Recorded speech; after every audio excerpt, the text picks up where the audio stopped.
So if you happen to know me, between the years of, let's say, 2012 and 2022, especially towards the latter part of that time period, you knew two things about me. First, that I loved to dress. I mean, suits in the summertime, the whole deal. And I was pretty good at it. Secondly, I was disgusting. I was an addict. I was loud. I was obnoxious. I treated people badly. I said and did some horrible things. I was basically on a decade-long bender and in a very deleterious to self way. I was pretty good at it. And this leads me to something that ain't no real delicate way to talk about. Let's talk about Puff. The era that I grew up in was an era where hip-hop seemed limitless. Yeah, there was black music before 2000s hip-hop. There was black opulence before 2000s hip-hop. There was somewhat of a black mainstream presence before 2000s hip-hop. But the new millennium ushered in a form of black representation that hadn't necessarily been present before. Again, yes, we had the Sam Cookes and the Berry Gordys and, these very public figures, but the idea of the black mogul is something that seems to be such a progeny of hip hop.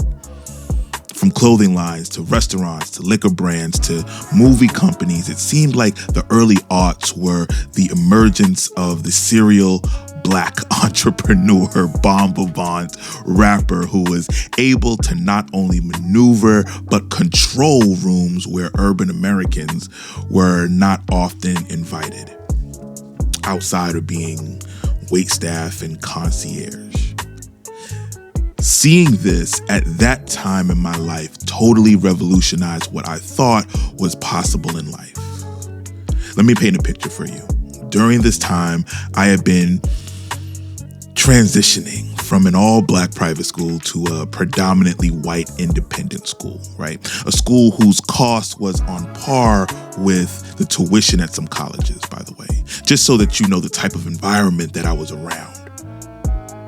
I can guarantee you, if it wasn't for the types of images projected by a certain cadre of rapper during the early 2000s, I probably would have had a much less confident tenure there.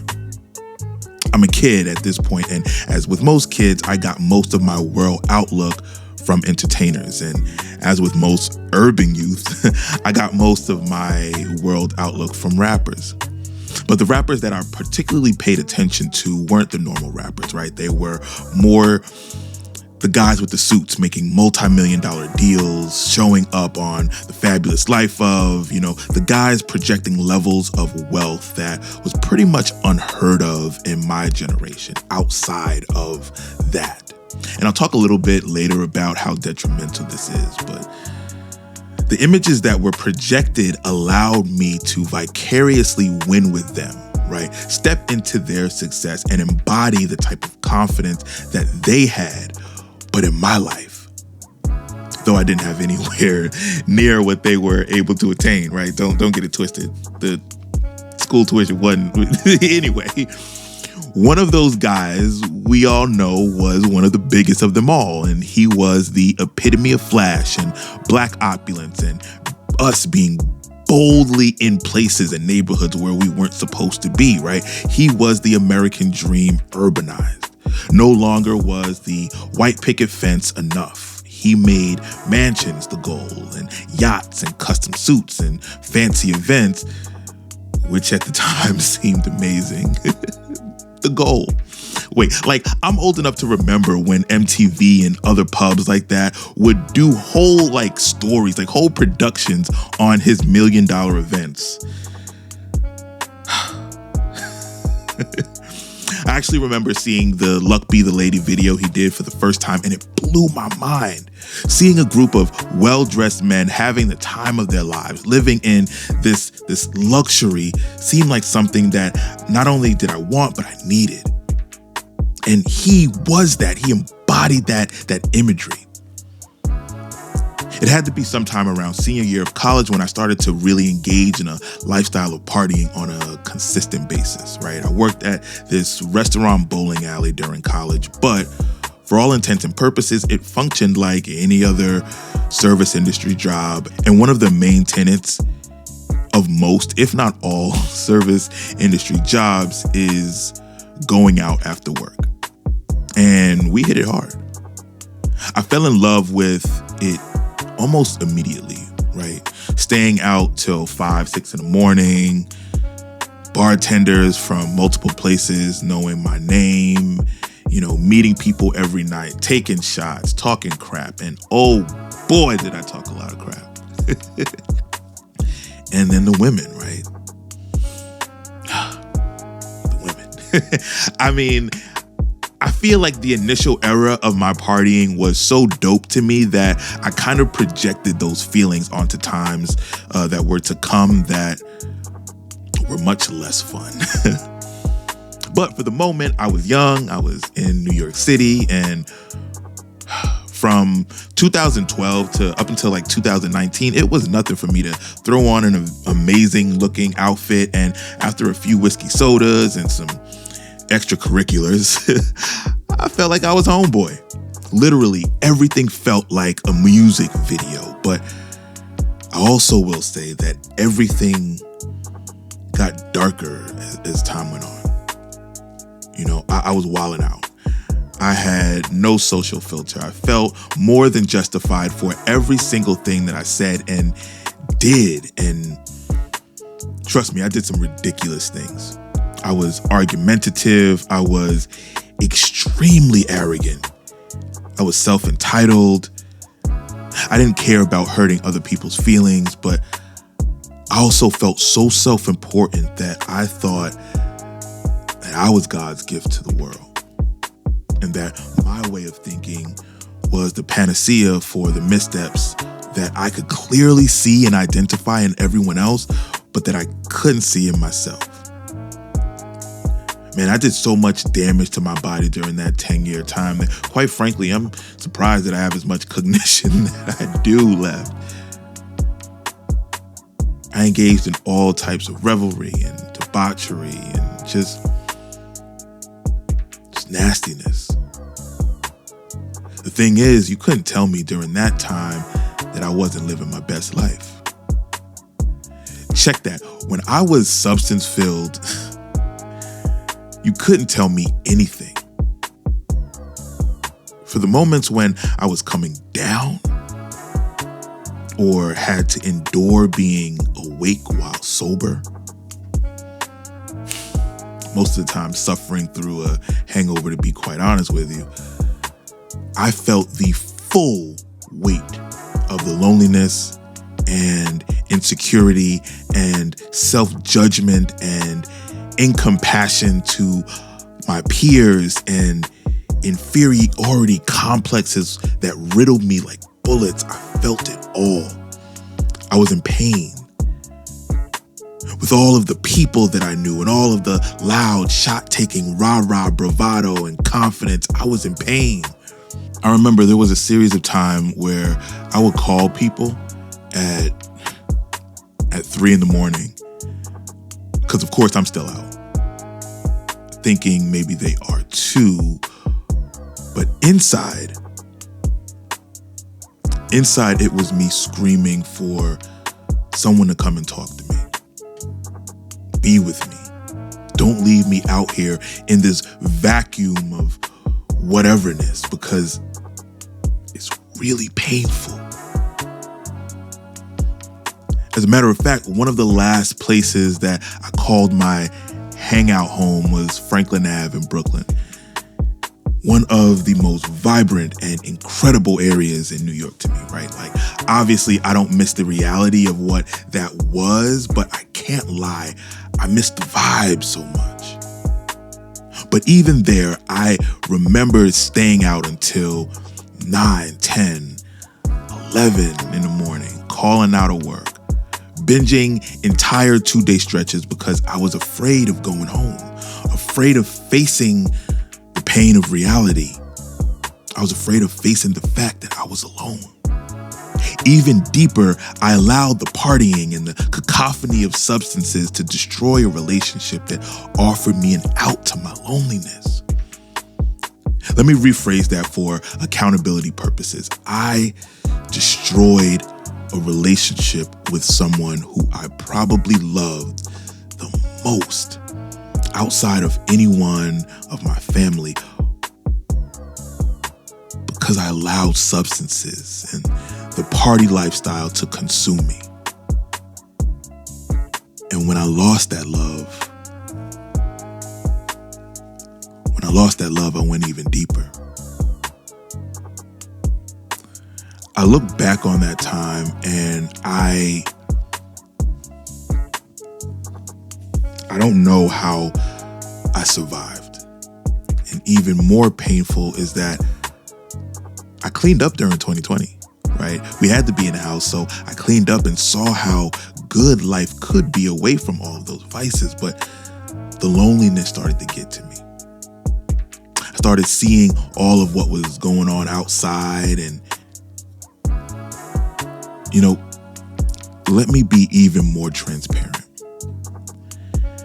I had seen myself changing for the better in some ways, and in some ways I felt arrogant and haughty, and I wanted to show folks how dope the new me was. But I guarantee you, the first night after the 2020 relapse, I felt like I was worse off than I had been since 2012. And that continued until December 31st, 2022. Thank God I've been sober since. And there are days when I miss that lifestyle. And there are nights when I miss being around big groups of people. There are times when I talk now in a much reserved and careful way. And I miss when I absolutely had no inhibition at all, right? I mean, I met some people who I cannot fathom working up the courage to talk to now. This is not a glory point, but I remember walking out of the bathroom with the type of women that now I would that's how I would try to attempt to talk to them now. And I'm not gonna lie, I miss having that level of confidence and access to this alternate being. But it's almost like that Jungian shadow form was given the opportunity to speak. And we know what happens when your shadow speaks. And the darkness that was a byproduct of that person was deadly and caustic in ways that, put it like this, there's not a day that passes that I don't have a heart hurt moment from remembering some type of awful thing that I did or some crazy thing that I said or thinking about how terrible I probably looked while in the moment I thought I was charming. It was a darkness. It was an utter and complete darkness. So without excusing the atrocious and vile things that we've seen and we're learning that Big Homie has done, it would be mendacious to say that I can't sympathize with the impact of being in darkness. Now, I have no clue what type of darkness he was in or what led him to occupying that specific space, but I do recognize it.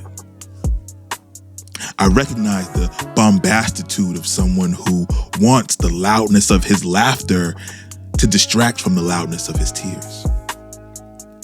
I recognize needing to have scores and scores of people around you at all times, hoping that they fill that insatiable void of loneliness. I recognize becoming so so cynical and misanthropic that it was easy for me to hurt people and justify it in my own mind. I recognized the complete and utter fear of being sober. I recognized that. Like, sober for any portion of the day felt like hell. I recognized the darkness and the cloud that formed around me and formed around any semblance of good that I had in me. So as much that I would try to do good things for other people, it ended up being wrapped in this soot of bad energy. And it would leave stains on the marks of everything that I touched. And I recognized being tired of living, but scared to die. So where do we go from here? That has to be the pertinent question, because our culture has this thing of schadenfreude where we love to build people up. Like I said in the beauty video, we love to give people pools of hubris to engorge themselves on. But even more, we love to watch people fall. We love to gossip. We love to hoist ourselves higher than them. We love to make jokes. We love to act as if our lives are emblems of perfection and morality. But what does that do? How does that heal? How does that help the generation that is watching this unfold and seeing someone who was once a source of inspiration descend like Icarus after flying too close to the sun? I don't want to talk about conspiracy theories. I don't want to talk about the industry. I want to talk about this from a human and community level. I said earlier that there are only a handful of people who I, as well as a lot of other urban Americans, could look up to growing up.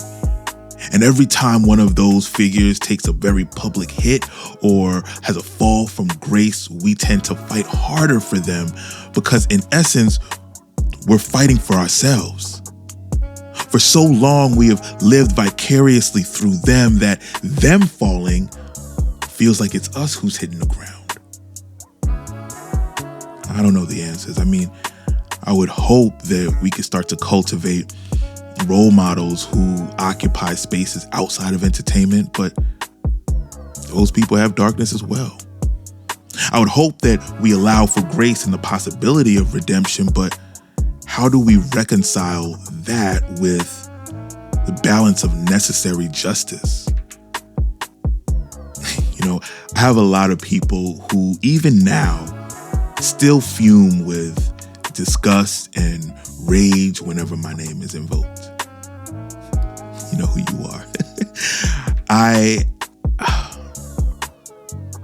have people, as a matter of fact, I know people that would get a kick and a tickle of joy to hear about the pain that I suffered because I treated them with such lack of care during that time in my life. But how does the victimizer truly show the victim that they want to do better? How does the aggressor show the impacted that they really want to pivot? How does the abuser show the once inflicted that they truly desire to change? Or does justice deem that they putatively sit in the muck and mire that they spent years building around themselves? Is it even a fair question to ask for that type of forgiveness? Is it even wise for people to believe that people like that can truly change? Again, I don't know the answers to these questions, but I just thought that I'd ask. There's no justification for a lot of the things that I see and that I hear, but there's no justification for a lot of the things that I did myself.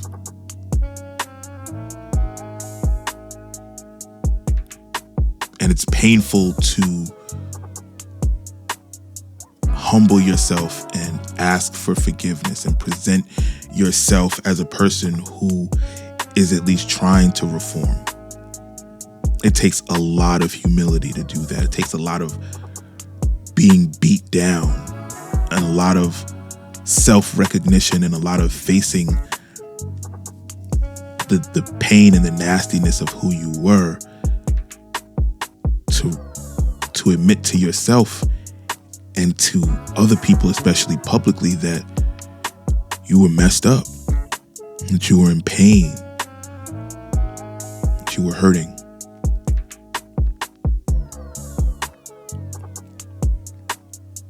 It's a hard thing to understand how much you were hurting.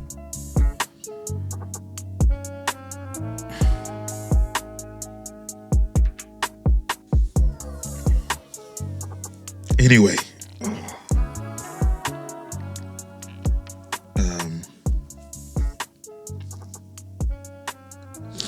I guess I'll talk to y'all later.